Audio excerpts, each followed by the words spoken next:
Ashamaar kafuuni akkam jirtanii kabajamtoota fi jaalatamtoota chaanaala keenya jalatti argamtan nagaan keenya bakka jirtetti sanaa qaqqabsiniin jechuun jaaladha. Baga jiraattanii baga eeggamtanii yoo na eegdan egaa kaarrallee barumsa bareedduu takka waa'ee meeshaalee mana keessaa meeshaalee elektirooniksii qabannee isinii dhufneetoo jirra. Wanta haarawaa qabannee kan dhufne kuni isiniin jechuun jaaladha. Viidiyoo kana warroon ilaalta sheer godhaa hiriyoota keessan biraan gahaa.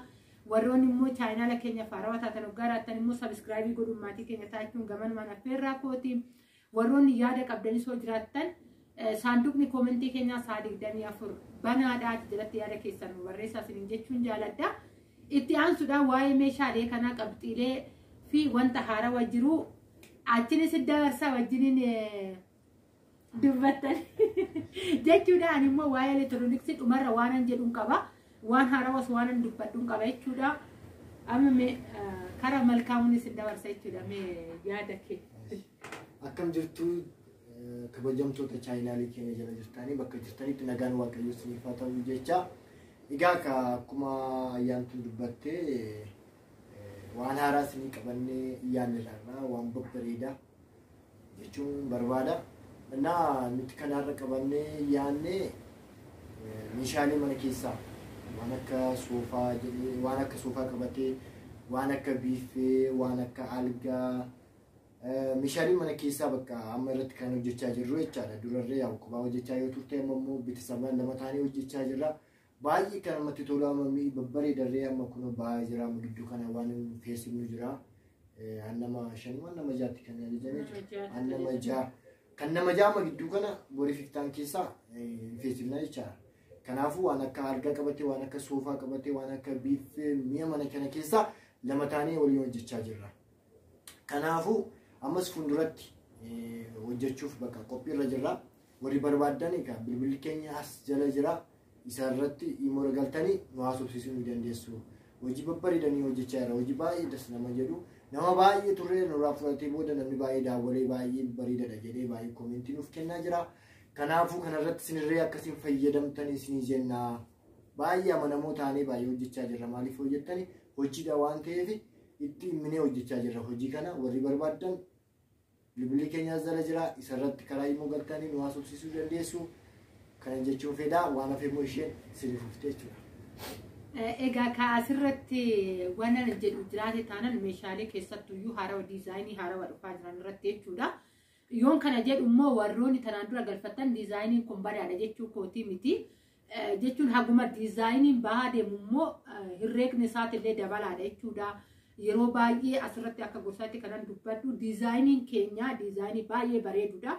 Haarawas baafnee jirra qabannee isinii dhufna jechuudha. Isa sanirratti warroon hojjisiifachuu barbaadan akkuma malkaamuun jedhe irratti qophaa'aa isiniin jedha. Akkasuma immoo warroonni karaa biraati keessattuu miidiyaa warroota afaan amaariffaatiin hojjetan irraa iskiriinshoot gootanii ergitanii jirtu. Xiqqoo ishii odoo tanaan durallee viidiyoo irratti dubbadheen ture wajjin hojjenne immoo viidiyoo san kophaa koon hojjette. Qarshii haga 300 fa'aa fixa jechuudha. Meeshaaleen fakkeenyaaf ijoollee gizee galchalaan iyyuu duraan hordofaan ture ijoollee afaan amaariffaatiin hojjetanii. Ijoolleen amaariffaan hojjetan baay'izawwee waan ta'an keessaa tokko maal seete hojii tokko bichaatti kan hojjetan biyya ormaatitti illee. Bakka 2 bakka 3 gabii argatu yookaan qarshii argatu jechuudha. Galiin isaanii bakka tokko qofaa miti kan galu. Ijoolleen garuu Oromoo baay'inaan mana namaallee kontiraatoo ta'e kontiraatumaadha. Alas hojjetan ta'e aluma sanii karaa biraatiin gabii biraa argachuu irratti difiratii akkasiin qabdu. Kanaafuyyuu hawwiirraa nu biraa meeshaalee babbareedaa jira. Kan karaa biraatii fiddanii qarshii ofitti baay'isuurraa kan nuti isiniif dabarsaa jirru diizaayiniin baay'ee babbareeda. Akka argaa jirtan mana ayyaantuu asallaa diizaayinuma as jiru irraa hin hojjisiifadhee akka argaa jirtan baay'ee babbareeda. Keessattuu soofaa ijoolleen baay'een filatanii hojjisiifachaa jiran ni jiru. Baay'ee biyya keenyaaf awwaaranii danda'a. Keessummaan bakka adda addaatti dhufee irra taa'ellee dafee akka laayyeetti hin qoshoshu. Kanaafuyyuu kanarratti of eeggannoo gootanii qarshii keessanillee kan manqisaasachuu baattanii kunuuyyuu mana ofiitiin siimboodhaan bareedaa mire. Baay'ee bareeda. Kanaafuyyuu akkasitti osoo miidhuu baattanii isiniin jenna meeshaaleen immoo sammuuna kana tartiiba meeshaaleen yeroo tokko bahutuyyuu jira. Nama gammachiisa dhugaa dubbachuuf tokko ofitti waan gammanne qabna sababni isaa amanamummaadhaan yeroo dheeraa ture meeshaaleen kun Awurooppaa qaba waan ta'eef yeroo tokkicha haala tokkoon akkanatti bahuu isaatiif hedduutti gammada. Baay'ee nama baay'ee tokko nama gammachiisa. Itti aansuudhaan immoo kana caalaa ijoolleen kanaan dura galfattee dhugaa dubbachuuf nu eebbisanii jiru. Meeshaaleen akkuma isaan kanaafuyyuu isinis immoo carraa kanatti fayyadamaa. Gaafa biyya galan mana ofii hoogganaa meeshaa mana keessatti bitachuun baay'ee ulfaata. Jiraachaa jirra waan ta'eef kan jireenyi baay'ee rakkisaadha. Akka yaadanii miti akka achi yaadnee dhufnu miti gaafa biyya keessa geenye waan ta'eef haga humna keessaniitti bitattanii mana keessan keessatti bareeffadhaa isiniin jechuu jaalanna. Anamma karaa elektirooniksiitti meeshaaleen elektirooniksii keessattuu yeroo kana keessa immoo shaggaa jiru dhugaa dubbachuuf. Baay'ee isaa jiddu galeessadha. Gannarra amma baay'ee jiddu galeessa maal akka ta'e hin beeku faallaa deema ta'e hin beeku. Baay'ee tokko gaariidha keessattuu warroonni televezyiinii achii finna jettan waan isinitti mudaate tanaan asittuyyuu guutee jira. 21,000 isa enjii 43 bitu. Kunuyyuu jechuudha eessaa isa deemaree 43 jechuun baay'ee deemaa kun teebiliin kiyyamu waan fuunefiidha jechuudha kaawwannee deema. 21,000 ariifii bitattu diishin immoo iyyuu akka 5,000 waan akkasiidha jechuudha. Egaa ka televezyiinii bitamee diishin walumaa galatti amma fixu. Walii galatti diishin 5,000 ni bitama. Televezyiiniin immoo iyyuu 21,000 enjii 43 baay'ee bareeda. Jibbaasis hin barbaada. Jibbaasin haga 6,000 jira, 4,000 jira, 5,000 jira filannoodhaan. Filannoodhaan kana 5,400 hin binne. 5,400 waan akkasiitti hin binne jechuudha kana yeroo sanitti. Kanaafuyyuu kanaan bakkuma tokkotti walumaa galatti 50,000 hunda isaatu hin guuttatu. 50,000 meeshaalee kana hin guuttatu. Jibbaasii deebisee jibbaasii qabatee annoo teebiliin mataa isaatti kan of danda'e malee teebiliin meeshaalee mukaa wajjiniin ani kanan jechaan meeshaalee elektirooniksiiti.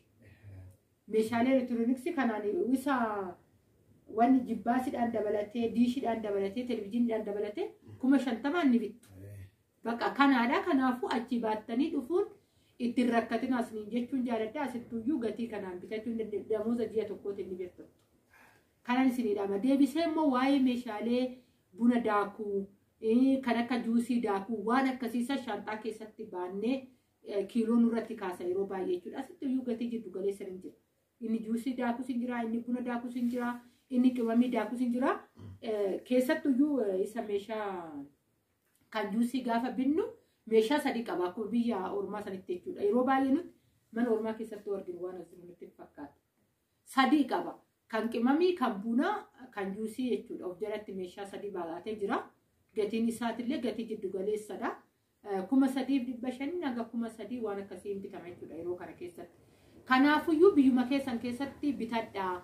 Qarshiin amma yeroo kana keessatti jijjiirri isaa baay'ee guddiidha. Dhiyoo tana kiroomii gubbaarra gareetan dooraara serchi godhee baay'ee guddiidha dhugaa dubbachuuf. Keessattuu warroonni dooraara fayyadamtan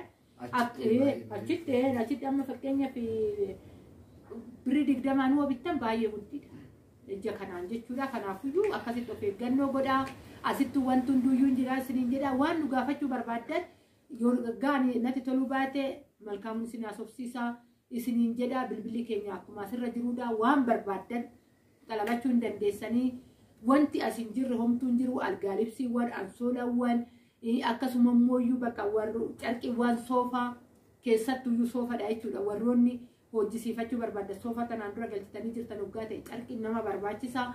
Kan kunis nu dubbisuu hin dandeessanii iimoon hin jira waasaappiin hin jira kanaafuu waliin haasofna isiniin jechuun jaaladha. Viidiyoon keenya guyyaa irraa kana fakkaata yaada qabdaa. Maamilli deeggaree jira. Meeshaalee mana keessaa kana gaafa asitti hojjisiistanii eessa maaliin geeffanna mana keenya bakka itti mana ijaarratan sana maaliin nu qabnaamni yoo jettan rakkoon tokko hin jiru makiinaan jira. Makiinaan isinii geessaa bakka kan ta'e jechaadha. Kanaafuu waan si cinaan naquun jiru bakka feetanitti makiinaan meeshaa isinii asitti ajajattan hundumaa seeraan otoo waa tokko hin ta'in mana isinii geessuuf jira jechuu barbaadetan. Kanaafuu kun dhaabbataadha. Kanaaf kana namni yoo yaaddan kana yaadiin rakkoon tokko hin jiru. Jechuun fedhaa bakka hojii keenya nuti dhaabbataan baay'ee hojjechaa jirra. Baay'ee warafaa qabsiifne.